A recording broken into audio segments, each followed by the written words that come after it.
Hello friends, आज हम देखेंगे कार्बोहाइड्रेट से रिलेटेड इंपॉर्टेंट क्वेश्चन जो आपके कॉम्पिटिटिव एग्जाम में पूछे जा सकते हैं।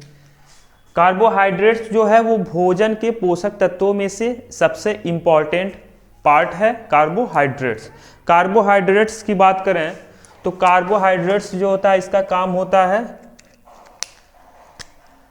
हमारे शरीर को ऊर्जा प्रदान करना।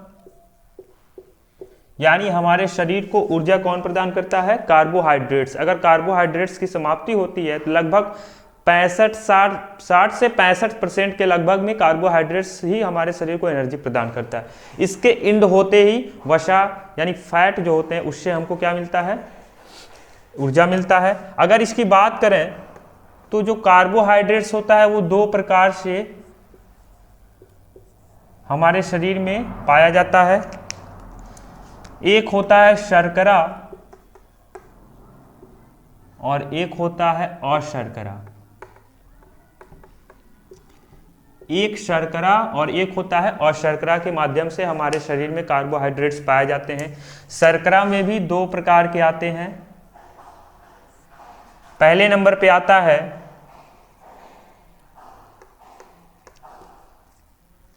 मोनोसैकेराइड्स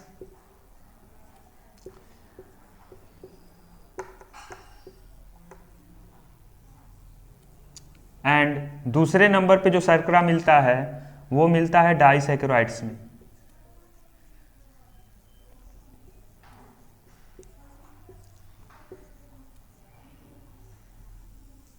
ठीक। और अगर बात करें अशर्करा तो अशर्करा सिर्फ एक ही में पाया जाता है, वो होता है पॉलीसैकेराइड्स कहते हैं। पॉलीसैकेराइड्स यानी हम ये सीखे कि जो कार्बोहाइड्रेट्स होता है वो हमारे शरीर को ऊर्जा प्रदान करता है। कार्बोहाइड्रेट्स दो प्रकार से पाए जाते हैं, एक शर्करा से संबंधित और एक अशर्करा से। शर्करा के दो पार्ट होते हैं। शर्करा जो कार्बोहाइड्रेट्स पाया जाता है, जिस कार्बोहाइड्रेट्स में शर्करा पाया जाता है वो दो प्रकार के होते हैं। पहला होता है मोनोसैकेराइड्स, दूसरा होता है डाइसैकेराइड्स। और जिसमें अशर्करा कार्बोहाइड्रेट्स पाया जाता है वो है पॉलीसैकेराइड्स। अब हम देखेंगे मोनोसैकेराइड्स, डाइसैकेराइड्स और पॉलीसैकेराइड्स में क्या क्या होता है। ठीक है, अब देखेंगे मोनोसैकेराइड्स में पाया जाता है ग्लूकोज,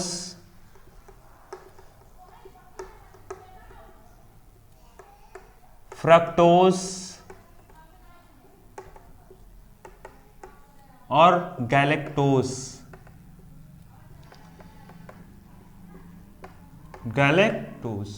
ठीक है, अगर ध्यान से देखिएगा तो मोनोसैकेराइड्स में पाया जाता है ग्लूकोज, फ्रक्टोज और गैलेक्टोज। इसमें पाया जाता है डाइसैकेराइड में माल्टोज, लैक्टोज और सुक्रोज।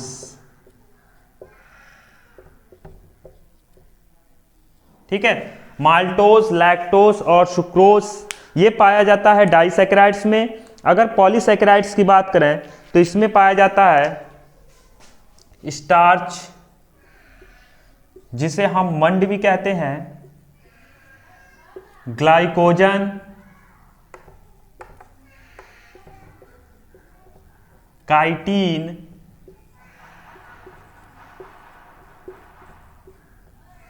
इत्यादि बहुत सारे पाए जाते हैं।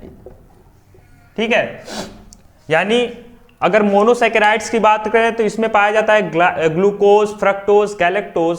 डाइसैकेराइड्स की बात करें तो इसमें पाया जाता है माल्टोज, लैक्टोज और सुक्रोज। पॉलीसैकेराइड्स की बात करें तो इसमें पाया जाता है स्टार्च, मंड, ग्लाइकोजन, काइटिन। ठीक, अब ये जो पाए जाते हैं इनके यूजेस क्या है? ग्लूकोज क्या होता है, फ्रक्टोज क्या होता है? इनसे इंपॉर्टेंट क्वेश्चन ही हमसे ये नहीं पूछा जाएगा कि कार्बोहाइड्रेट्स क्या होता है, ये पूछा जाएगा कि ग्लूकोज कहाँ पाया जाता है या ग्लूकोज का यूज क्या है, इसका कार्य क्या है।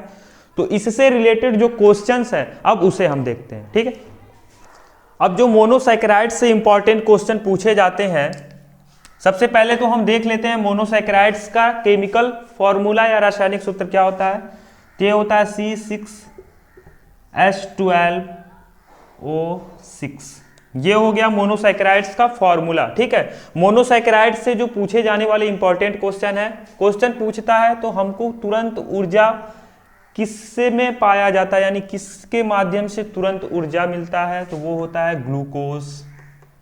तुरंत ऊर्जा देने का कार्य कौन करता है? ग्लूकोज। अंगूर की शर्करा भी किसे कहते हैं? ग्लूकोज को ही, यानी अंगूर की शर्करा में क्या पाया जाता है? ग्लूकोज। सबसे मीठी शर्करा हमारी होती है फ्रक्टोज। क्या होती है? फ्रक्टोज। सबसे मीठी शर्करा होती है फ्रक्टोज। और फलों की शर्करा भी होती है फ्रक्टोज, यानी फलों की शर्करा को भी कहते हैं फ्रक्टोज। और अगर शहद का मुख्य घटक की बात किया जाए तो शहद का मुख्य घटक भी क्या होता है? फ्रक्टोज। ये फ्रक्टोज है, ट्रोज नहीं, फ्रक्टोज। ये है मोनोसैकेराइड से पूछे जाने वाले इंपॉर्टेंट क्वेश्चंस। अब हम देखेंगे डाइसैकेराइड से पूछे जाने वाले इंपॉर्टेंट क्वेश्चन। अब हम देखेंगे डाइसैकेराइड से इंपॉर्टेंट क्वेश्चंस क्या क्या बन सकते हैं। सबसे पहले डाइसैकेराइड्स का केमिकल फॉर्मूला देखें तो होता है C12H22O11। ठीक है, अगर बात करें अनाज का शर्करा, अनाज का शर्करा हम कहते हैं माल्टोज को, यानी माल्टोज अनाज का शर्करा होता है। दूध में आपको मालूम है क्या पाया जाता है? लैक्टोज। और सबसे मीठी, सबसे कम मीठी जो शर्करा होती है वो भी क्या होती है? लैक्टोज। और बात करें गन्ने की शर्करा तो गन्ने में पाया जाता है सुक्रोज। आप सोचेंगे कि गन्ना सबसे मीठा होता है, लेकिन नहीं, गन्ने में फ्रैक्टोज नहीं पाया जाता है, सुक्रोज पाया जाता है। ठीक है, ये था डाइसैकेराइड से पूछे जाने वाले इंपॉर्टेंट क्वेश्चन। इससे बाहर आपको कतई नहीं मिलेगा। अब हम देखेंगे पॉलीसैकेराइड से पूछे जाने वाले क्वेश्चन। अब हम देखेंगे पॉलीसैकेराइड से इंपॉर्टेंट क्वेश्चन क्या बन सकते हैं। तो पौधों का संचित भोजन जो होता है उसमें क्या पाया जाता है? स्टार्च, या फिर इसे हम मंड भी कहते हैं। जंतुओं का संचित भोजन जो होता है वो ग्लाइकोजन में पाया जाता है, ग्लाइकोजन। और जो कीटों का बाह्य कंकाल जो निर्माण होता है, तो ये निर्माण जो सहायक होता है वो होता है काइटिन, यानी कीटों का जो बाह्य कंकाल के निर्माण के लिए सहायक जो होता है वो होता है काइटिन के माध्यम से। ये हो गया पॉलीसैकेराइड से पूछे जाने वाले इंपॉर्टेंट क्वेश्चन। अब हम देखेंगे कार्बोहाइड्रेट्स के स्रोत, यानी किस किस चीजों में हमको कार्बोहाइड्रेट्स मिल सकता है। कार्बोहाइड्रेट्स के स्रोत जो हैं, सबसे पहले तो इसमें बात करें तो अनाज में आ सकता है चावल, चावल से हमको कार्बोहाइड्रेट्स मिलेगा। गेहूं, मक्का, चना, आलू, शकरकंद, केला। ठीक है, ऐसे बहुत सारे हैं। तो इंपॉर्टेंट यानी मुख्यतः इन्हीं में कार्बोहाइड्रेट्स, यानी कार्बोहाइड्रेट्स अगर आपको चाहिए तो चावल, गेहूं, मक्का, चना, आलू, शकरकंद, केले का सेवन कीजिए, आपको कार्बोहाइड्रेट्स मिलेगा। ठीक है, लास्ट में आप लोग एक क्वेश्चन पढ़ते आ रहे हैं कि 1 ग्राम कार्बोहाइड्रेट्स के ऑक्सीकरण से 17 किलोग्राम जूल अथवा 4.2 किलो कैलोरी ऊर्जा मिलती है। अगर आपको वीडियो अच्छा लगा हो तो लाइक, शेयर, सब्सक्राइब करना ना भूलें। Thank you so much for watching my YouTube channel.